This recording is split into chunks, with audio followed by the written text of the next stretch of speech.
Sandy Quast here with TheRealParents.com. Today I'm here with Carla Hugo. She has been a life coach for over 12 years. She is certified as a scream-free parenting expert and also certified in EFT.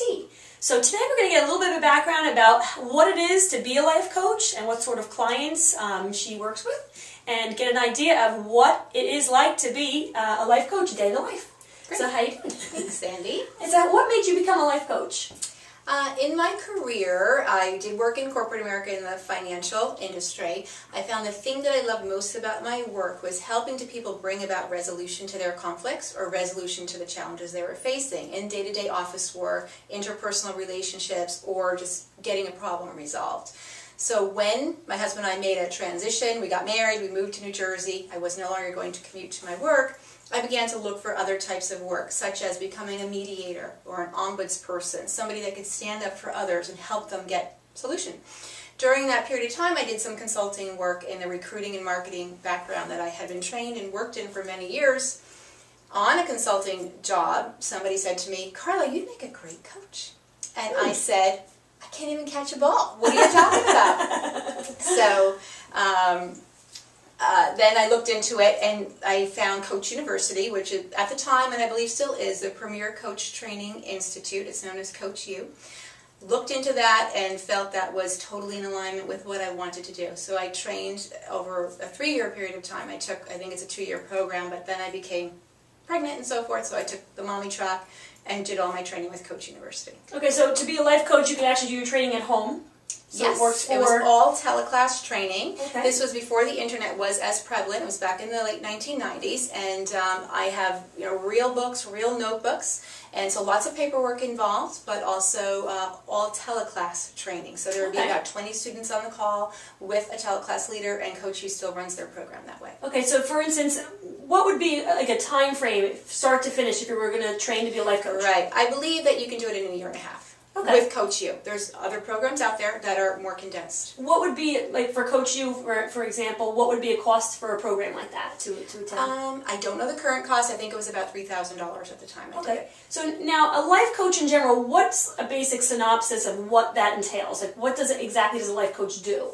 Well, think about sports coaching, and think about these Olympians that we see on TV. And one of the things I love to witness is how they visualize what they're going to do before they do it. Right. But the best people that want the best in life and want to achieve the most in life often have coaches, and athletes are a great model for that. Right. So coaching isn't always something that you need because you're down and out and you need to get better. Sometimes it is, but oftentimes it's about somebody who was really living their best life and they want to take it up a notch to live an even better life. So you can look at the sports coach as analogous to a life coach.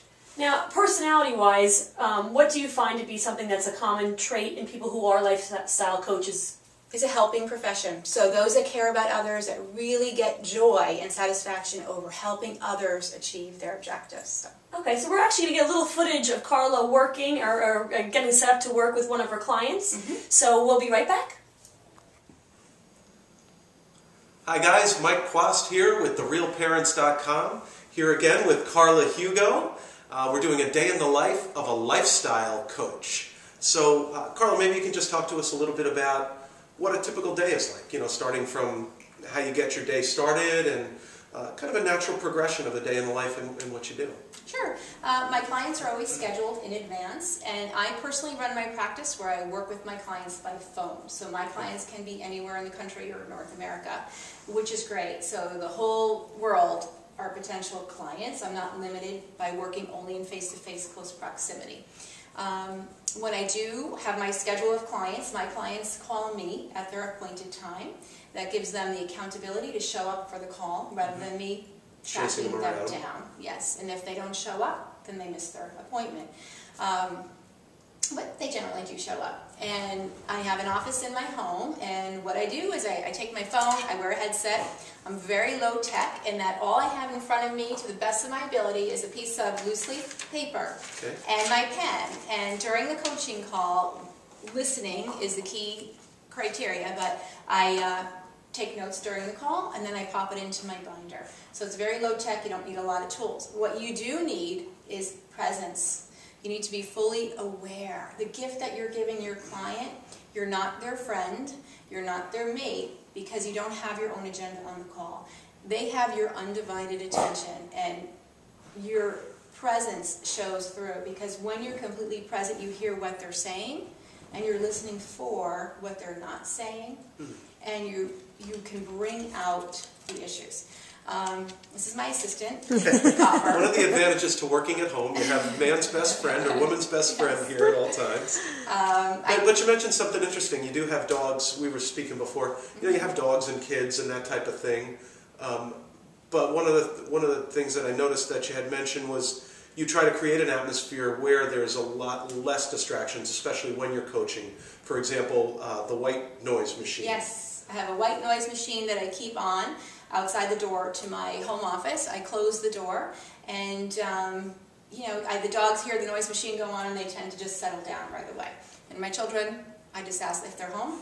They know, you know, I'm off limits, and I just am completely present. One of the things I do to prepare, we were talking about some new agey kind of things, is that I open myself up to the universe. So we talked earlier, just casually, that all the answers are already out there. There's no such thing as anything new. It's just old information received in new ways. So I visualize sort of a funnel over my head, that everything I need to know to provide, to be a conduit for everything that my client needs will flow through me. So I open myself up to that and just quiet myself for a moment so I am completely present and completely open. And sometimes I'll share with the client that, you know, this is intuitive. I'm telling you something from intuition. I don't really know why I'm saying it, and I'll share it with them.